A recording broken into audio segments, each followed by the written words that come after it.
पत्रकार संघ अध्यक्ष का पद ग्रहण। बीजापुर कर्नाटक कार्यनिरत पत्रकर्ता संघ बीजापुर घटक के अध्यक्ष का 3 साल की अवधि के लिए चुनाव किया जाता है।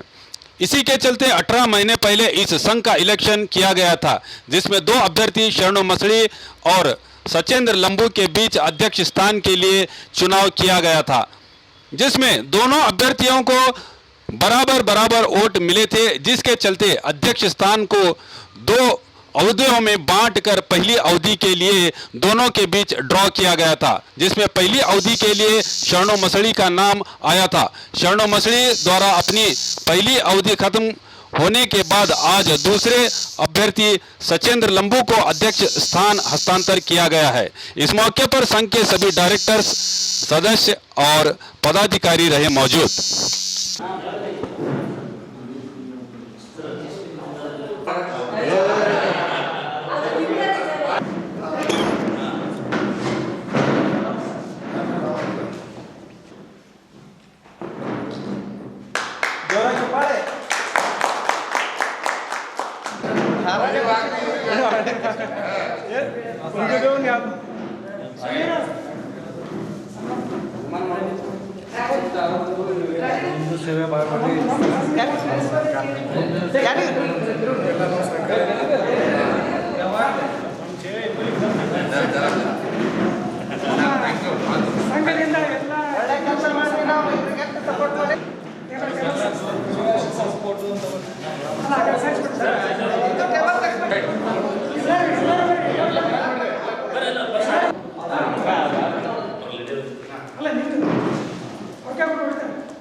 न्यूज नेशन के लेटेस्ट न्यूज़ों को अपने मोबाइल में देखने के लिए यूट्यूब में बी न्यूज नेशन के चैनल के सब्सक्राइब आइकॉन को दबाएं और फिर बेल आइकॉन को दबाने पर आप लेटेस्ट न्यूज़ों को देख सकते हैं।